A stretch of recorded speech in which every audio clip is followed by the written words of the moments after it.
Hello, welcome back. চলো আজকে আমরা জিএসটি নেক্সট চ্যাপ্টার স্টার্ট করব।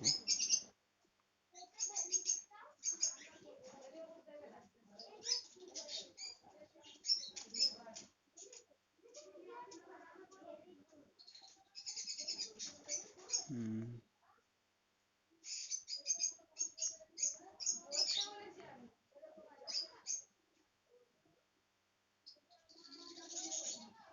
চলো লেভিয়ান কালেকশন অফ ট্যাক্সের মধ্যে তোমাদের যে বুক সিইউ থেকে পাবে সেই বুকে এই চ্যাপ্টারের নাম কিছু নেই, বাট অবভিয়াসলি সাপ্লাই বলে একটা চ্যাপ্টার আছে। ঠিক আছে, তো আমরা সাপ্লাই চ্যাপ্টারটা কাজ করি। সাপ্লাই যখন শিখতে হবে তখন জানতে হবে আমাদেরকে ট্যাক্সেবল ইভেন্ট কি জিনিস। ট্যাক্সেবল সাপ্লাই শিখতে গেলে আমরা জানতে হবে কি ট্যাক্সেবল ইভেন্ট কি জিনিস। ট্যাক্সেবল ইভেন্ট মানে হচ্ছে এমন একটা ইভেন্ট, এমন একটা ঘটনা যেটা ঘটলে ট্যাক্স দিতে হবে। ট্যাক্সেবল ইভেন্ট মানে কি এমন একটা ঘটনা যেটা ঘটলে তোমার ট্যাক্স দিতে হবে। ওমা, ছেড়ে দাও এবার, ছেড়ে দাও, ছেড়ে দাও। ট্যাক্সেবল ইভেন্ট মানে হচ্ছে এমন একটা ঘটনা যেটা ঘটলে ট্যাক্স দিতে হবে। তো taxable event under GST law is supply of goods service or both. It means no supply no GST. তো ট্যাক্সেবল ইভেন্ট মানে হচ্ছে GST law is supply of goods or service or both. তো supply করবে কিসের supply, goods or service or both, বা দুটোই তুমি supply করবে, তখনই তুমি ট্যাক্স দেবে। তা ট্যাক্স কখন দেবে, যখন হবে সাপ্লাই। কিসের supply, goods or service or both. কিছু কিছু আগের চ্যাপ্টারে শিখেছিলাম যে কিছু কিছু জিনিসকে গুডস বা সার্ভিস থেকে এক্সক্লুড করা হয়েছিল, যেমন পেট্রোলিয়াম প্রোডাক্টস, মানি। ঠিক আছে, তো এগুলোকে গুডস আর সার্ভিস থেকে এক্সক্লুড করা হয়েছিল, তার ফলে ওইগুলো সাপ্লাই করলে কিন্তু supply of goods or service or both বলা যায় না। তো যখন supply of goods or service or both হবে তখনই তাকে ট্যাক্সেবল ইভেন্ট বলা হবে, মানে তখনই ট্যাক্স কাটা হবে। তাহলে তার মানে কি বুঝছি, it means no supply no GST. No supply no GST মানে যদি সাপ্লাই না হয় তাহলে জিএসটিও হবে না। প্রথমে সাপ্লাই তো হতেই হবে, তার সঙ্গে গুডস আর সার্ভিস আর বোথের সাপ্লাই হতে হবে। যদি সাপ্লাই না হয় তো জিএসটি হবে না। The term supply has inclusively defined in the Act. The meaning and the scope of the supply under GST can be understood in the terms of six parameters, ঠিক আছে, which can be adapted to characterize the transaction of supply. কি বলছে, supply বলতে কি বোঝাচ্ছে, supply of goods or service, supply of anything other than goods or service does not attract GST. তো supply of goods or service বলতে এইটাই বোঝাচ্ছে যে supply of anything, anything other than goods or service, মানে goods or service ছাড়া যদি তুমি যে কোনো জিনিস সাপ্লাই করো ডাজ নট অ্যাট্রাক্ট জিএসটি, সে জিএসটি অ্যাট্রাক্ট করবে না, কারণ জিএসটি মানেই হচ্ছে গুডস অ্যান্ড সার্ভিস ট্যাক্স। তাই তুমি যদি সাপ্লাই করো এমন একটা প্রোডাক্টে যেটা গুডস অর সার্ভিসের মধ্যে পড়ছে না, তা সেটার উপর তুমি ট্যাক্স দেবে না, সিম্পল। তারপর supply should be in a made for a consideration. Supply কনসিডারেশনের বিনিময়ে হতে হবে, মানে মানে আমি তোমাকে একটা ধরে নাও বুক দিলাম, ঠিক আছে, তার এগেনস্টে বুক দিলাম, তোমাকে আমি একটা বুক দিলাম আর তুমি আমাকে কি করবে, তুমি ক্যাশ দিলে। তো কি বলে কনসিডারেশন, কনসিডারেশনের বাংলা অর্থ হচ্ছে প্রতিদান। প্রতিদান মানে হচ্ছে আমি তোমায় কিছু দেবো, তার এগেনস্টে তুমিও আমায় কিছু দেবে। এরকম নয় কি যে আমি শুধু তোমায় দিয়ে গেলাম, তাই তাকে সাপ্লাই বলা যায় না, তাই তাকে বিজনেস বলা যায় না। ওকে, সাপ্লাই মানে কি হতে হবে, supply must be always for consideration, মানে তুমি কিছু দেবে তার এগেনস্টে তুমি কিছু পাবে, তাকেই কনসিডারেশন বলা হয়। আর এই সাপ্লাইকে অলওয়েজ কনসিডারেশনের জন্য হতে হবে, মানে যদি নো কনসিডারেশন হয়, যদি কোনো কনসিডারেশন না থাকে তাহলে কি সেটা সাপ্লাই বলা যাবে, না থেকে সাপ্লাই বলা যাবে না। তবে দাদা একটা কথা আছে, দু একটা এক্সেপশন কেস আছে যেটা আমি তোমার পরে বলবো, সেখানেতে কনসিডারেশন না থাকলেও, মানে আমি তোমাকে দিলাম তার এগেনস্টে তুমি আমায় কিছু না দিলেও, তার মানে কনসিডারেশন না থাকলেও তাকে সাপ্লাই বলা হবে, আর তার উপর জিএসটি চার্জ করা হবে। তাহলে আমি কি বুঝলাম, তাহলে আমি বুঝলাম হচ্ছে যে সাপ্লাই অলওয়েজ কনসিডারেশনের জন্য হয়, মানে কনসিডারেশন মানে আমি তোমায় কিছু দেবো তার এগেনস্টে তুমি আমায় কিছু দেবে, ঠিক আছে। তো আমি তোমায় কিছু দেবো, তার আগে এসে তুমি আমায় কিছু দেবে, একেই বলা হয় সাপ্লাই। তবে কয়েকটা এক্সেপশন আছে যেখানে এতে কনসিডারেশন থাকে না, বাট তাও সাপ্লাই বলে।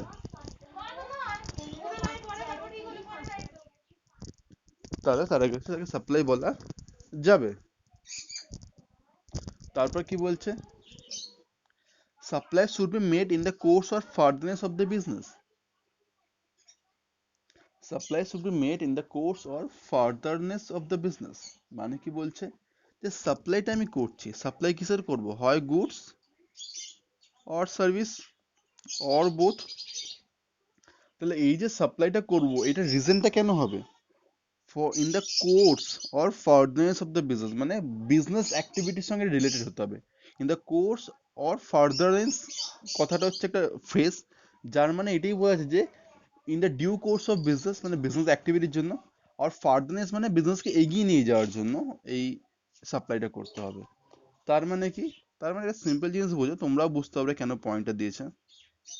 ধরে নাও আমার একটা মোবাইল আছে, বা ধরে নাও আমি হ্যাঁ, আমার একটা সেকেন্ড হ্যান্ড মোবাইল হাতে আছে, ঠিক আছে। আমি মোবাইলটা কি করলাম, আমার একটা স্টুডেন্টকে দিলাম, দিয়ে বললাম যে এই মোবাইলটার জন্য আমাকে 500 রুপিস দেয়, 500 রুপিস দাও। তো দেখো আমি কিন্তু স্যার ব্যবসা করলাম না, আমার মোবাইলটা পড়ে আছে, মোবাইলটা পড়ে আছে, মোবাইলটা তাকে দিয়ে দিলাম, দিয়ে তার থেকে আমি কি করলাম, তার থেকে আমি জিনিস নিলাম। চারটে ছিল না? হুম, ও একটা ছোটবেলায় মারা, ওটা তখনই দেখছিলাম মরা মরে, তখনই দেখছিলাম না। Supply should be made in the course of furtherance of the business. Supply কি হতে হয়, বিজনেস অ্যাক্টিভিটি করতে হয়। যেমন আমি তোমাকে যে মোবাইলটা বিক্রি করলাম, আমার কিন্তু কোনো বিজনেস করার ইন্টেনশন ছিল না, আমার কাছে জিনিসটা পড়েছিল, আমি তোমায় দিয়ে দিলাম, ঠিক আছে। বা ধরে নাও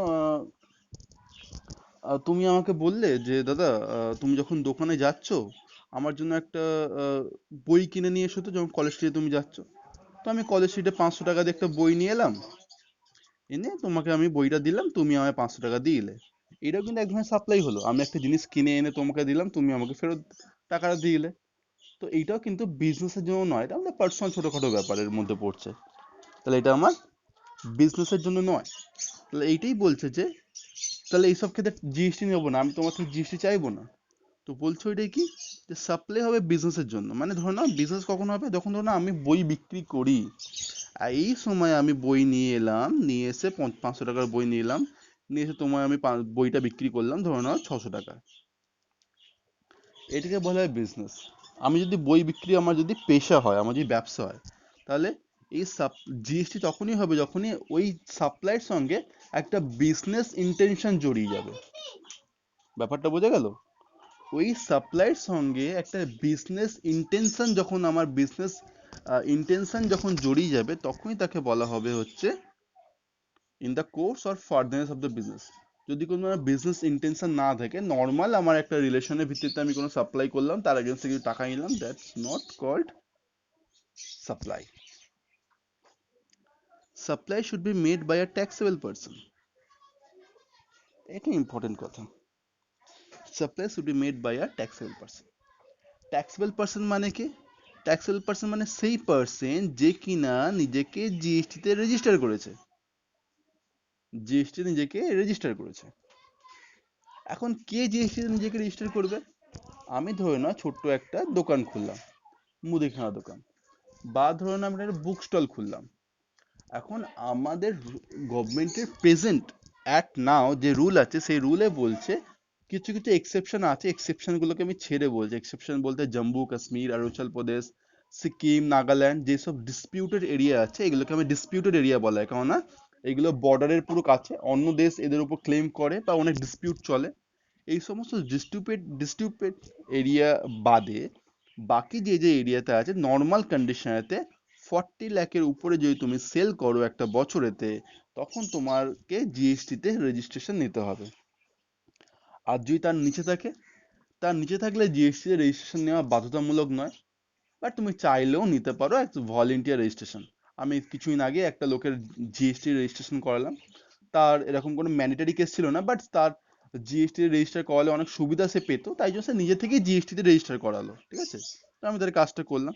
তো এরকমই তোমার জিএসটি যার উপর জিএসটি লায়াবিলিটি, কার উপর জিএসটি লায়াবিলিটি আসবে? যে 40 লাখ ক্রস করে গেছে বা যার জিএসটি তে রেজিস্ট্রেশন নেওয়া আছে ভলেন্টারিলি, তো সেই সমস্ত লোককেই ট্যাক্সেবল পার্সন বলা যাবে। ঠিক আছে? তো সাপ্লাই যদি ট্যাক্সেবল পার্সন করে, এখন ধরো না আমি ব্যবসা করছি, আমার একটা বুক স্টল আছে, তুমি ব্যবসা করছো, তোমারও একটা বুক স্টল আছে। এখন ঘটনা হচ্ছে তোমার বুক স্টল জিএসটি তে রেজিস্টার্ড, আমার বুক স্টল এখনো রেজিস্ট্রেশন আমি করাইনি। এখন দুজনেই বই বিক্রি করছি, জিএসটি কার উপর অ্যাপ্লিকেবল হবে? জিএসটি কে চার্জ করবে? তুমি চার্জ করবে। আমরা দুজনেই একই বই বিক্রি করছি, তোমার রেজিস্ট্রেশন আছে, আমার রেজিস্ট্রেশন নেই, তার মানে আমি ট্যাক্সেবল পার্সন নই। তাহলে আমার সাপ্লাইকে সাপ্লাই বলে গণ্য করা হবে না, বিকজ আমি ট্যাক্সেবল পার্সন নই। তাহলে সাপ্লাই তখনই গণ্য করা হবে যখন তুমি ট্যাক্সেবল পার্সন হবে। তুমি যদি আদার দেন ট্যাক্সেবল পার্সন হও, মানে আমি যেমন ট্যাক্সেবল পার্সন নই, বিকজ আমার রেজিস্ট্রেশন নেই, আমার 40 লাখের উপর ট্রানজাকশন নেই, আমি নিজে থেকেও গিয়ে রেজিস্ট্রেশন করাইনি, তো এই ক্ষেত্রে আমাকে ট্যাক্স দিতে হবে না। তাই আমি যে সাপ্লাই করি আমাকে no GST, no supply, no GST আন্ডারে পড়ে যাবো। ঠিক আছে? তো ট্যাক্সেবল পার্সন মানে বোঝা গেল যার জিএসটি তে রেজিস্ট্রেশন নেওয়া আছে ভলেন্টারিলি, অর যে যে লিমিটগুলো সরকার বেঁধে দিয়েছে সেগুলোকে ওভারকাম করে গেছে, এক্সিড করে গেছে, যেমন 40 লাখের লিমিট। আবার কিছু কিছু ক্ষেত্রে এমন আছে যেখানে জিএসটি নেওয়া বাধ্যতামূলক, তোমার 40 লাখের নিচে হলেও তোমাকে নিতে হবে। যেমন ধরো তুমি যদি অ্যামাজনের মাধ্যমে মাল সেল করো বা ফ্লিপকার্টের মাধ্যমে মাল সেল করো, এরকম অনেক কেস আমি জিএসটি রেজিস্ট্রেশন করেছি, যারা কিনা অ্যামাজনের মাধ্যমে সেল করতে চায় বা যারা কিনা ফ্লিপকার্টের মাধ্যমে সেল করতে চায়। তো যখন তুমি এরকম কোনো ওয়েবসাইট বা তোমার ডিজিটাল কমার্শিয়াল পোর্টালের মাধ্যমে সেল করতে চাও, তখন তোমাকে জিএসটি নিতেই হবে, কোনো উপায় নেই। তো ম্যান্ডেটরি, তোমার সেল কম হোক বেশি হোক কোনো যায় আসে না, তোমাকে জিএসটি নিতেই হবে, নিতেই হবে। তো এরকম অনেক কেস আছে যেখানে জিএসটি না ম্যান্ডেটারি, তোমার সেল নিচে থাকলেও তোমাকে, সেল আপ না করলেও তোমাকে জিএসটি নিতে হবেই হবে। তারপরে কি বলছে? Supply should be a taxable supply. Supply should be a taxable supply মানে যে সাপ্লাইটা তুমি করছো সেটা ট্যাক্সেবল সাপ্লাই হতে হবে, মানে ট্যাক্সেবল গুডস অর সার্ভিস হতে হবে। এখন ধরো তুমি সাপ্লাই করছো কিসে? পেট্রোলিয়াম প্রোডাক্টের। এখন তুমি সাপ্লাই করছো কিসের? Human consumption alcohol. অ্যালকোহল যেটা হিউম্যান কনজাম্পশনের জন্য হয়, সেটার উপর ট্যাক্স মানে জিএসটি চড়ে না, সরকার অত ভালো নয়, ওর উপর high rated CST and VAT চাপানো হয়। কেননা জিএসটি চাপালে ম্যাক্সিমাম 40% চাপানো যেতে পারে, এর বেশি জিএসটি আমাদের দেশে আপাতত নিয়ম নেই। যদিও আমরা আপাতত 28% ম্যাক্সিমাম চার্জ করছি, বাট সরকার চাইলে ম্যাক্সিমাম 40% অব্দি যেতে পারে। কিন্তু এই পেট্রোলিয়াম বলো, তারপর হিউম্যান কনজাম্পশন অ্যালকোহল মানে মদ বা ড্রিঙ্কস যেটা বলো, সেখানেতে কিন্তু অনেক পরিমাণে ট্যাক্স চাওয়া হয়। জিএসটি আন্ডারে এলে সরকারের ইনকাম কমে যাবে, তাই ওর উপর জিএসটি নেই। তাহলে ওইগুলো যদি আমি সাপ্লাই করি তাহলে কি হবে? তাহলে এটা ট্যাক্সেবল সাপ্লাই হবে না। তাহলে তাহলে সাপ্লাই কোনটা করব? জিএসটি আনার জন্য, জিএসটিতে আনতে হলে সাপ্লাই কি করতে হবে? শুধু ট্যাক্সেবল সাপ্লাই করতে হবে। এই সমস্ত যে প্রোডাক্টের নাম এক্ষুনি আমি বললাম সেগুলো নন ট্যাক্সেবল সাপ্লাই, ওইগুলো করলে কোনো জিএসটি হয় না। আর কি? Supply should be made within a taxable territory. Very good. Taxable টেরিটরির মধ্যে সাপ্লাই করতে হয়, মানে যেই এরিয়াতে, মানে যেই অবস্থানে তুমি সাপ্লাই করছো, মানে যেই লোকালিটিতে সাপ্লাই করছো, সেই লোকালিটির উপরে জিএসটির অ্যাপ্লিকেশন থাকতে হবে। এখন ধরুন আমি লন্ডনে গিয়ে সাপ্লাই করছি, আমি লন্ডনে গিয়ে মাল বিক্রি করছি, ইন্ডিয়ান গভর্নমেন্ট গিয়ে বলে ভাই আমায় ট্যাক্স দে, কেন বলবে? তো ইন্ডিয়ান গভর্নমেন্টের যে জিএসটি রুল, সেটা যে এরিয়াতে প্রযোজ্য, যে এরিয়াতে প্রযোজ্য, শুধুমাত্র সেই এরিয়াতেই তোমার জিএসটি অ্যাট্রাক্ট করা হবে। ধরে নাও সবই হলো, ধরে নাও সাপ্লাই গুডস আর সার্ভিসের হলো। আমি সিম্পল একটা উদাহরণ দিয়ে বলছি, এটা খুব ভালোভাবে বোঝাচ্ছি এই জন্যই, কারণ এইটা যে মেন জিনিস, তোমার জিএসটির বেসিক ফান্ডা এইগুলোই, বুঝতে মজা লাগবে। ধরুন আমি গুডসের সাপ্লাই করলাম, সার্ভিসের সাপ্লাই করলাম, ধরুন না আমি কনসিডারেশন নিয়ে সাপ্লাই করলাম, মানে টাকা বিনিময়ে সাপ্লাই করলাম, ধরুন না বিজনেস পারপাসের জন্য সাপ্লাই করলাম, আবার ধরুন না আমি ট্যাক্সেবল পার্সনও, মানে আমার উপর ট্যাক্স অ্যাপ্লিকেবল হয়, আর আমি ট্যাক্সেবল প্রোডাক্টই সাপ্লাই করছি যে প্রোডাক্টের উপর ট্যাক্স চলে, কিন্তু আমি এমন একটা জায়গায় সাপ্লাই করছি যেখানে আমাদের ইন্ডিয়ান জিএসটি অ্যাক্ট অ্যাপ্লিকেবল হয় না, তা সেটাই কি বলা হবে? সেটাকে ট্যাক্সেবল সাপ্লায়ার বলা হবে না, তার উপর নো জিএসটি অ্যাপ্লিকেবল হবে। কি হবে? নো জিএসটি, মানে এই কন্ডিশনগুলোর মধ্যে যদি একটাও এদিক ওদিক হয়ে যায়, তার উপর জিএসটি নেওয়া যাবে না। এবার তুমি বলে দাদা এই পয়েন্ট একটু ভালোভাবে বোঝাবে। আমি বলছি একটা জিনিস বিশ্বাসই হবে না, আমাদের দেশের মধ্যেও এমন কিছু কিছু জায়গা আছে যেটার উপর জিএসটি অ্যাপ্লিকেবল হয় না, সেখানে তুমি যদি মাল পাঠাও তোমাকে জিএসটি চার্জ করতে হয় না। জিএসটি চার্জ করতে হয় না, ঠিক আছে। যেমন 100% export oriented unit, export EOU, 100% export oriented unit, ঠিক আছে। তো এইটা বলছে কি, এমন একটা জায়গা ধরে নাও, পরে বোঝাবো, আচ্ছা ছোট্ট করে বুঝিয়ে রাখি। এইটা আমাদের ভারতবর্ষ ধরে নাও, খুব বাজে ড্রয়িং করছি, আমাকে দেশদ্রোহী কেউ বলো না, জায়গার অভাবে এটা আমার ড্রয়িং করতে হচ্ছে আমাকে। তো না, এই এরিয়াতে একটা বড় ইউনিট আছে, একটু বেশি বড় হয়ে গেল। এই এরিয়াতে একটা বড় ইউনিট আছে, যে ইউনিটে কি হয়, মাল এরা কিনে, এরা এরা মাল বিভিন্ন জায়গা থেকে কেনে, এখানে ম্যানুফ্যাকচার করে, করে শুধু ডাইরেক্ট বিদেশে পাঠিয়ে দেয়, ডাইরেক্ট বিদেশে পাঠায়। এরা দেশেতে কোনো মাল বিক্রি করে না। 100% এক্সপোর্ট ওরিয়েন্টেড ইউনিট মানে হচ্ছে এরা যা বিক্রি করবে সব বিদেশে চলে যাবে। তো এইসব ক্ষেত্রে জিএসটি রেট 0 হয়। এদেরকে যদি এই মাল সেল করি, তাহলে দেশে আছে কিন্তু ট্যাক্সেবল টেরিটরির মধ্যে পড়ছে না। এরকম ছোট, এটা ছোটখাটো উদাহরণ। একে অনেকে অন্য অনেক ভাবেও প্রেজেন্ট করে। অনেকে বলে যে এর উপর তো 0 রেট ট্যাক্সেবল হচ্ছে, নো জিএসটি তো কোথাও বলা হচ্ছে না। 0 একটা সংখ্যা কিন্তু, আর নো জিএসটি মানে কিছুই নয়, ঠিক আছে। তুমি এক্সাম দাওনি, তুমি কিন্তু 0 মার্কস পাবে না। তুমি যদি এক্সাম না দাও, তুমি একটা জিনিস বুঝে দেখো, তুমি হয়তো এক্সাম দিলে খুব খারাপ পরীক্ষা হলে একটাও আনসার করতে পারলে না, তোমাকে 0 মার্কস দেওয়া হবে। তুমি যদি এক্সাম নাই দাও, তোমাকে 0 মার্কস দেওয়া হবে না, because 0 is a number. Number মানে কোয়ালিটি, তোমার খাতার কোয়ালিটি অনুযায়ী তোমার নাম্বার দেওয়া 0। তুমি যদি পরীক্ষা নাও দাও, তাহলে কোয়ালিটি কোথাতে গেল?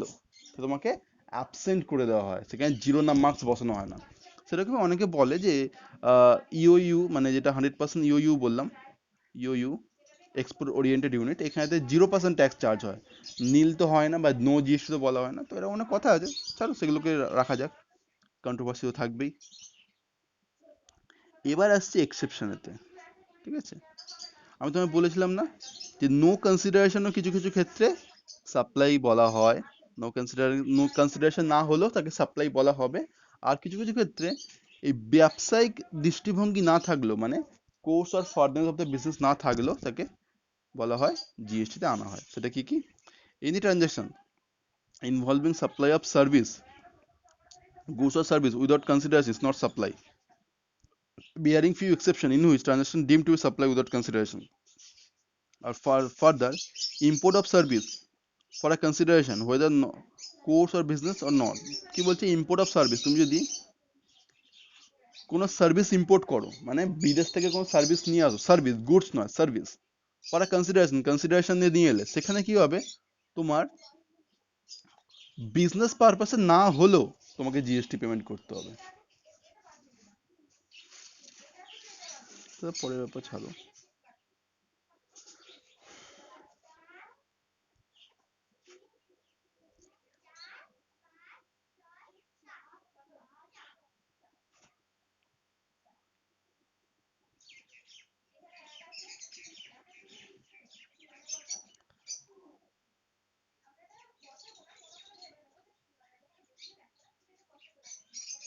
এইটা ইম্পর্টেন্ট। কি বলছে যে section 7(1)(a) of CGST act, supply, আমি এতক্ষণে সাপ্লাই করে যাচ্ছিলাম, ঠিক আছে, আমি এতক্ষণে সাপ্লাই করে যাচ্ছিলাম, কিন্তু সাপ্লাই মানেটা কি? সাপ্লাই মানেটা কি? সাপ্লাই মানে সেল, হ্যাঁ সেল তো নিশ্চয়ই, সেল কনফার্মড, বাট সাপ্লাইয়ের আরো অনেক ডেফিনেশন আছে, সাপ্লাইয়ের আরো অনেক ডেফিনেশন আছে। সাপ্লাই বলতে কি বোঝায়? সাপ্লাই বলে শুধুমাত্র সেল তা নয়, সেল তো আছে, সেল সবার প্রথমে থাকবে। সেল, ট্রান্সফার, মানে আমি আমার একটা জিনিস তোমাকে দিলাম, transfer, barter, exchange, licence, rental, lease, disposal, এতগুলো। এবার এগুলো মনে রাখবে কি করে? ছোট form, S T D B ই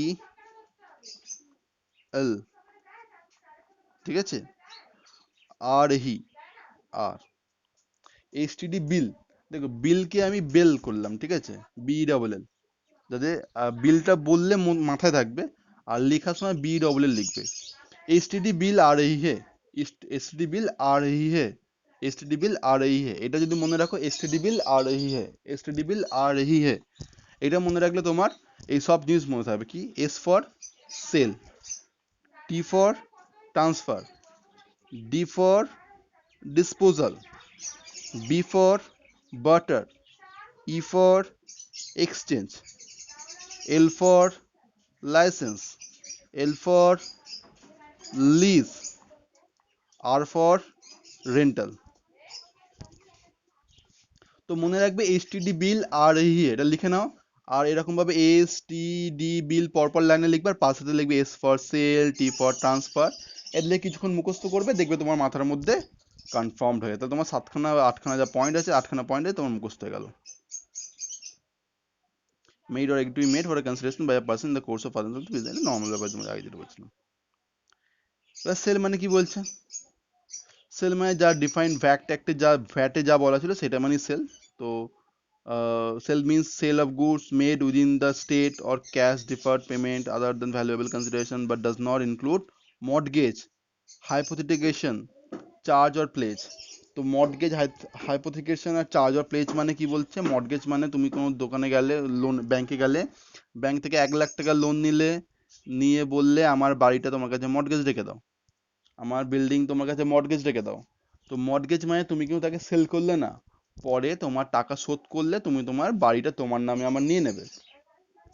হাইপোথেটিকেশন ওই গাড়ি টাড়ির ক্ষেত্রে হাইপোথেটিকেশন হয়, সেম জিনিস। তুমি হয়তো ব্যাংকের কাছে গেলে, ব্যাংকের কাছে গিয়ে আগে কি ছিল, আগে তুমি বাড়ি ছিল, তুমি বাড়িটাকে মর্টগেজ করলে। হাইপোথেটিকেশন মানে হচ্ছে তুমি ব্যাংকে গেলে, গিয়ে বলে দাদা আমি বাইক কিনবো, ব্যাংক তোমাকে বাইক কিনতে গেছো তুমি, ব্যাংক তোমাকে 1 লাখ টাকা লোন প্রোভাইড করলো, তুমি বাইকটাকে কিনে ফেললে। বাইকের যে মালিক, তুমি বাইক ইউজ করো, ঠিক আছে, কোনো অসুবিধা নেই, তুমি বাইক ইউজ করছো, কোনো অসুবিধা নেই, কিন্তু বাইকের আসল মালিক হবে কিন্তু ব্যাংকটাই। তুমি যদি টাকা না শোধ করো, ব্যাংক বাইকটাকে তুলে নিয়ে চলে যাবে, এটা হাইপোথেটিকেশন বলে। চার্জ মানে ওই মর্টগেজ, প্লেজ মানে ওই মর্টগেজ টাইপের জিনিস, তোমাদের ওই কন্ট্রাক্ট একটা পড়েছিলাম ওইটা। Sale invoice, transfer of property in goods from one person to another person for a consideration. Under GST law, sale is treated as supply to be liable to GST. However, the definition of sale has not been provided under GST law. মানে GST law কোনো sales এর definition দেয়নি। Sales এর definition কোথায় দেওয়া আছে? VAT লতে। কোথায় দেওয়া আছে? ভ্যাট লতে। তো সেলের হিসাবে আমি বলছি। আচ্ছা, এখানে একটু আবার বলি যে mortgage, hypothecation, charges, pledges, not supply, এই সব কিছু সেম, ওই লোন নেওয়ার ব্যাপার, এই সব কিছুই সেম, লোন নেওয়ার মধ্যে, ঠিক আছে। X sold laptop worth rupees 1 lakh and issued invoice in favor of Y. X কি করলো? Y কে একটা ইনভয়েস দিল, মানে বিল করলো। কেন বিল করলো? কেননা Y X এর থেকে 1 লাখ টাকার একটা ল্যাপটপ কিনেছে। Now ownership of the laptop is transfer to Y। তাহলে কিছুক্ষণ আগে অবধি ল্যাপটপটা মালিক ছিল X, যে বিক্রি করে দিল ল্যাপটপটা Y কে, তাহলে এখন কে মালিক হলো? Y. Such transaction shall be covered as sale. এই ট্রানজাকশনকে সেল বলা হবে এবং এর উপর জিএসটি চার্জ করা হবে। সিম্পল ব্যাপার, সবাই জানে। এবার বলছে illegal activity versus prohibited activity, এটা খুব ইম্পর্টেন্ট জিনিস। Illegal activity versus prohibited activity জিনিসটা বুঝতে হলে এখানেই খুব, অ্যাকচুয়ালি কি বলতো, তোমাদের বইগুলো যেটা দেয় না, তোমাদের যে সিইউ থেকে বা যে বই দেয়, ওটা খুব উইক বই হয়। আমি কারো অপমান করছি না, বাট রাইটার অত ভালোভাবে লেখে না। বাট এই সমস্ত বইগুলো তুমি যদি পড়ো না, ডেফিনেশন আমাকে কিছু বোঝাতে হবে না, এরা নিজেরাই টপ টপ ডেফিনেশন তোমাকে দিয়ে দেবে, যাতে তুমি একদম ভালোভাবে বুঝতে পারো। কেমন দেখো, illegal activity and prohibited activity. Illegal activity কি বলছে? Mister T, a thief, has stolen motor bike. তো মিস্টার টি কি করলো? একটা বাইক চুরি করলো, and sell the motor bike to mister O Q, sorry, T কি করলো? মোটর বাইক চুরি করে মোটর বাইকটা কিউ কে সেল করে দিল। It is illegal to steal a motor bike. Motor bike steal legal? Illegal. Motor bike steal করা মানে চুরি করা illegal. Sale of motor bike considered as supply and liable to GST. তো কি বলছে? এই যে মোটর বাইকটা চুরি করেছে, বাট তারপরে যে মোটর বাইক সেল করেছে, এটা ইললিগাল কাজ, ঠিক আছে, কারণ চুরি করা ইললিগাল, বাট তাও এর উপর জিএসটি চার্জ হবে। তাহলে ইললিগাল অ্যাক্টিভিটির উপর জিএসটি চার্জ হয়। এবার হচ্ছে প্রহিবিটেড অ্যাক্টিভিটি। প্রহিবিটেড মানে হচ্ছে mister T sold narcotic drug and psychotropic substances. Psychotropic drug মানে হচ্ছে তোমার ওই যেমন হয় না ড্রাগস, ড্রাগ মানে দেখো, ড্রাগের বেসিক মিনিং হচ্ছে তোমার মেডিসিন বা ওষুধ, ড্রাগ। বাট সেই ড্রাগ যখন কেউ নেশা করার জন্য নেয়, ধরো না ঘুমের ওষুধ নিয়ে নিচ্ছে বা এমন কোন ড্রাগ যেটা তোমার নেশা করিয়ে দিচ্ছে, সেই সমস্ত ড্রাগ কিন্তু prohibited. Not good for human consumption, not good for human mind. Okay, তো সেই ড্রাগ কিন্তু প্রহিবিটেড ড্রাগ। মানে তুমি বিক্রি করা, সেই ড্রাগ ট্রানজাকশন করা বা ড্রাগ নিজের কাছে রাখা পর্যন্ত কিন্তু সেটা প্রহিবিটেড, মানে বারণ করা আছে লতে। ওকে, তো সেই ড্রাগ যদি তুমি বিক্রি করো তাহলে সেইটা কি হবে, সেটা জিএসটির আন্ডারে পড়বে না। Such activity can not constitute supply and it is punishable under law. তো বলছে চুরি করো, চুরি করে বাইক বিক্রি করো, টাকা দাও, কিন্তু এমন কোনো জিনিস করো না যেটাকে নেওয়া আনাই তোমার নয়, প্রহিবিটেড নয়। এবার প্রহিবিটেড আর ইলিগেলের মধ্যে পার্থক্যটা কি বুঝবে? এখানে চুরি করেছিলে, একটা ইলিগাল কাজ, বাট তুমি কি চুরি করেছো? Motor bike. আর চুরি করে সেটা কি বিক্রি করলে? তুমি মোটর বাইক বিক্রি করলে। এখন মোটর বাইক কেনা বেচা করা নিষিদ্ধ নয়। তুমি চুরি করেছো, তোমার আলাদা শাস্তি হবে, সেটা শাস্তির মধ্যে পড়ছে। বাট তুমি কি চুরি করছো? Motor bike. এখন কি বিক্রি করতে যাচ্ছ? সেই মোটর বাইকটা। তা তুমি মোটর বাইক বিক্রি করছো, মোটর বাইক কিন্তু জিএসটির আন্ডারে পড়ে, নর্মাল ব্যাপার। চুরি করছে তার শাস্তি আলাদা, বাট মোটর বাইক বিক্রি করাটা কোনোদিন তোমার জিএসটি থেকে বেরোতে পারছে না, নর্মাল ব্যাপার। ঠিক আছে, মোটর বাইক। বাট এখানে তুমি কি সেল করছো?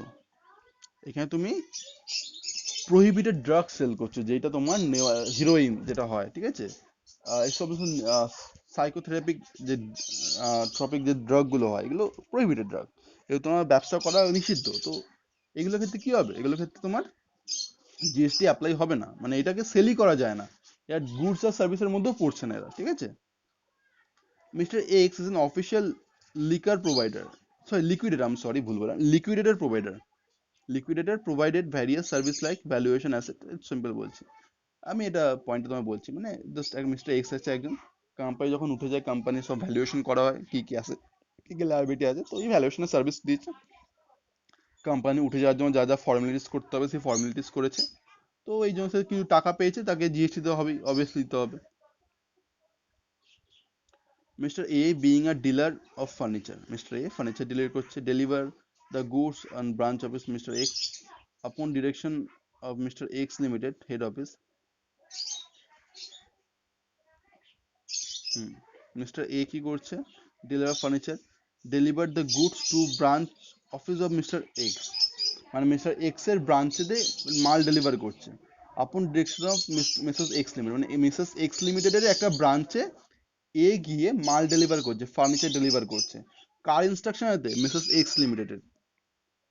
The contract of supply furniture is between mister A and x limited, and Mr. A is liable to pay the GST for consideration from Mr. X Health Limited. তো কি বলছে? এটাই বলছে simple.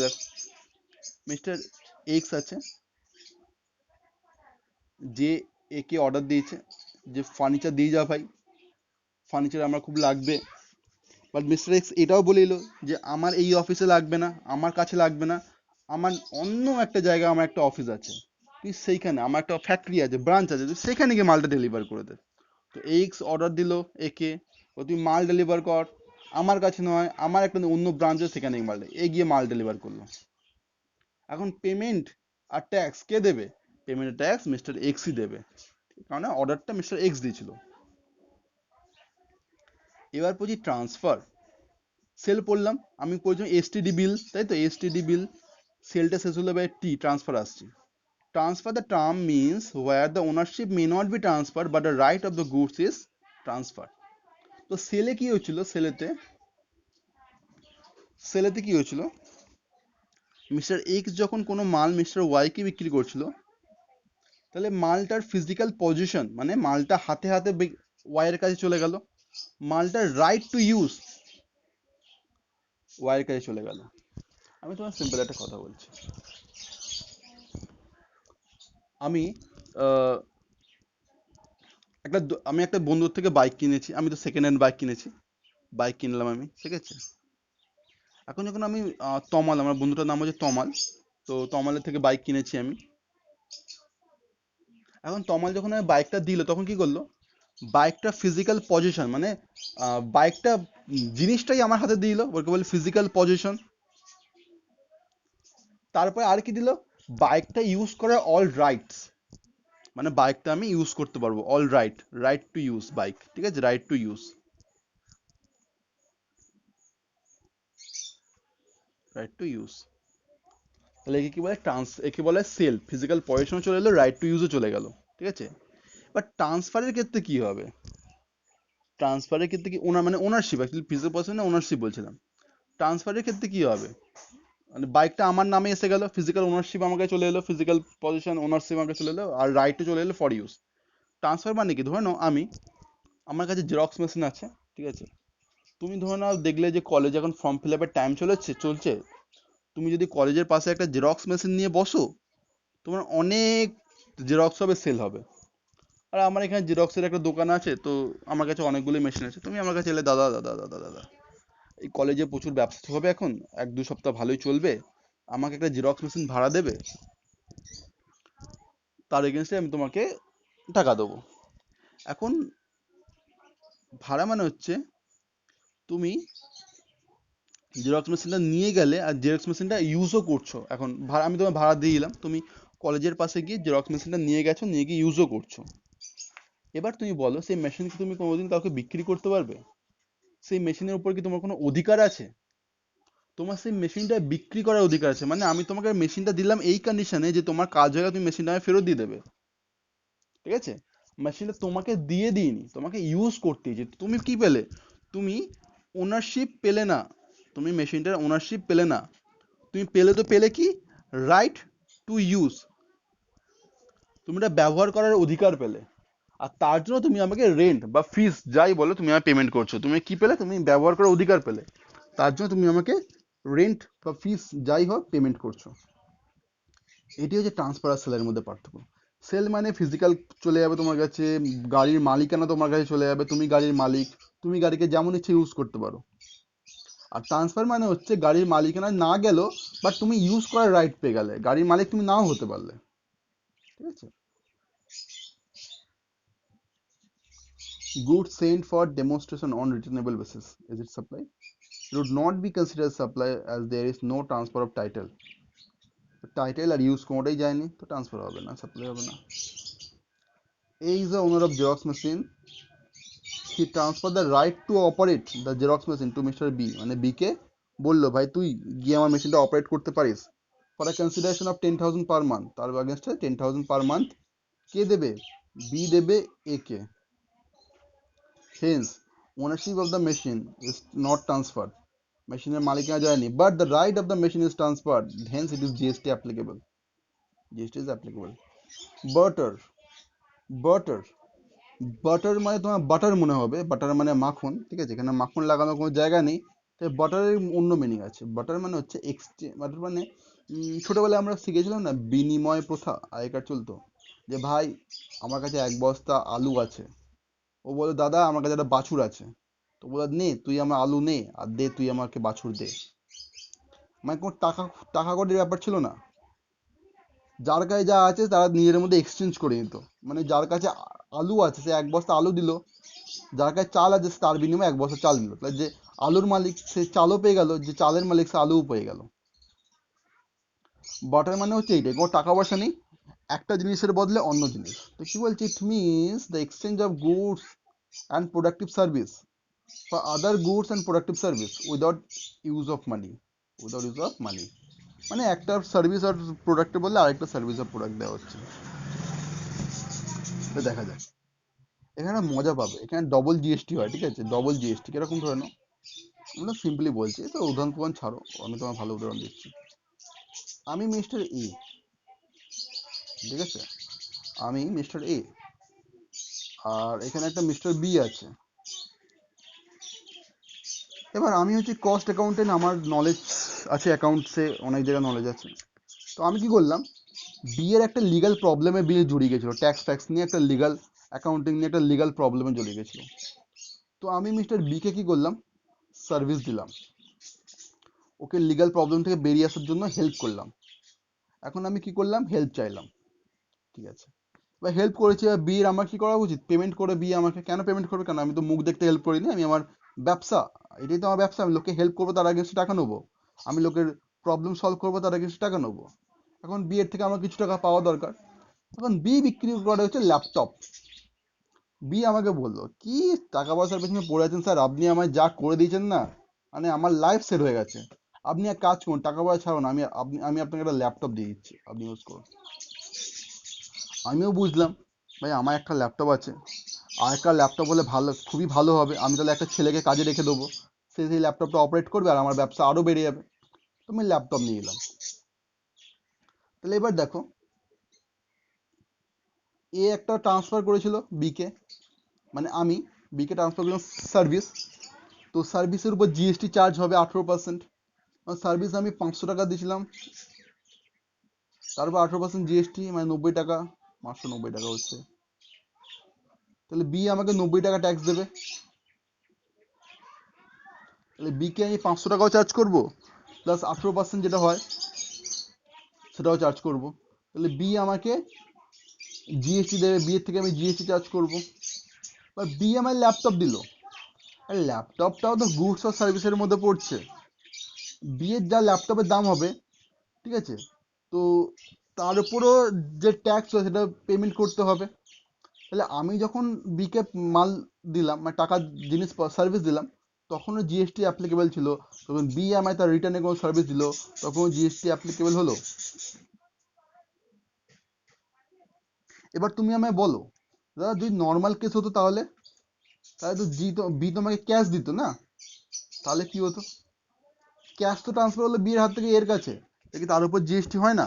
আমি তোমায় অনেক আগে প্রথমেই বলেছিলাম, ক্যাশ না গুডস না সার্ভিস। সবার প্রথমেই তো ডেফিনেশনে বলা ছিল, গুডস আর সার্ভিসের ডেফিনেশনে, যে ক্যাশকে গুডসও বলা হয় না, সার্ভিসও বলা হয় না। তাই কেউ একজন থেকে অন্যজনের হাতে যদি ক্যাশ যায়, তো সেটার উপর কোনো জিএসটি হয় না। নর্মাল কেসে কি হয়, এ বি কে মাল দিচ্ছে, সেই যখন মাল দিচ্ছে তার মানে জিএসটি অ্যাপ্লিকেবল হচ্ছে। আবার সরি, এ বি কে মাল দিচ্ছে, মাল বা যাই দিক, একটা সার্ভিস বা সাপ্লাই প্রোডাকশন যাই দিক, তার উপর জিএসটি তো অ্যাপ্লিকেবল হবে। তার এগেনস্টে বি যদি একে ক্যাশ দেয়, তাহলে ক্যাশ শুধু দিয়ে দেবে, কোনো জিএসটি ঝামেলায় পড়বে না। কারণ ক্যাশকে জিএসটির আন্ডারে আনাই হয়নি, আগে থেকেই বলে দেওয়া ছিল যে ক্যাশ গুডসও নয় সার্ভিসও নয়। বাট সেইটা না করে যদি বি একে ল্যাপটপ দিয়ে দেয়, তার এগেনস্টে ল্যাপটপ দিয়ে দেয়, ল্যাপটপ তো গুডস এর মধ্যে পড়ছে, তাহলে এইখানেও তোমার ট্যাক্স লায়াবিলিটি ক্রিয়েট হবে, এখানেও তোমার জিএসটি ক্রিয়েট হবে।